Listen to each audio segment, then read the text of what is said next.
Hello বন্ধুরা, কেমন আছো তোমরা সবাই? আশা করছি সবাই ভালো আছো। তো আমিও খুব ভালো আছি। গ্রামের মিষ্টি মেয়ে চ্যানেলে তোমাদের সবাইকে স্বাগত জানিয়ে আজকে ফার্স্ট টাইম আমি একটা মিনি ব্লগ তোমাদের সাথে নিয়ে হাজির হলাম। তো দেখতেই পেলে আজ নিয়েছিলাম একটা পাঙাশ ট্যাংরা মাছ। চলো বন্ধুরা দেখানো যাক আজ পাঙাশ ট্যাংরা মাছটা আমি কীভাবে রান্না করি। তো হ্যাঁ বন্ধুরা, আজকে মাছটা এত পরিমাণে তেল হয়েছিল নাকি মাছের তেলেই আজ আমি মাছ ভেজেছি। তো এটাই সত্যি বন্ধুরা, এই যে দেখো মাছ ভাজে নিচ্ছি আমি ভালোভাবে। তো মাছটা ভেজে নিয়ে ওই তেলে দিয়ে আজকে আলু কুমড়ো দিয়ে রসা কষাভাবে রান্না করেছিলাম।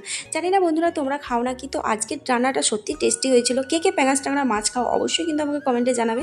তো দেখো সেই তেলেতেই আলু কুমড়ো দিয়ে ভালোভাবে কষিয়ে নিলাম। তো কষিয়ে নিয়ে আবারও ঢাকনা এটা দিলাম, দেখতেই পাচ্ছ কুমড়ো থেকে কতটা পানি ছেড়েছে।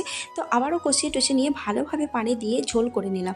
তারপর আবারও ঢেকে দিলাম আলু কুমড়ো ভালোভাবে সিদ্ধ হতে থাক। তারপরে সে আলু কুমড়ো সিদ্ধ হয়ে যাওয়ার পর ভাজা মাছগুলো ওই ঝোলে দিয়ে দিলাম। তো সত্যি কথা বলতে বন্ধুরা, আজকে রান্নাটা জাস্ট ফাটাফাটি হয়েছিল। তোমরা চাইলেই ট্রাই করতে পারো। চলো বন্ধুরা, তোমাদের কীরকম লাগলো অবশ্যই কিন্তু আমাকে কমেন্টে জানাবে। আর যদি ভালো লাগে like comment share and subscribe করে আমার বন্ধু হয়ে পাশে থাকবে। চলো আজকের ভিডিওটা এই অবধি রইলো। আজকের মতো টাটা।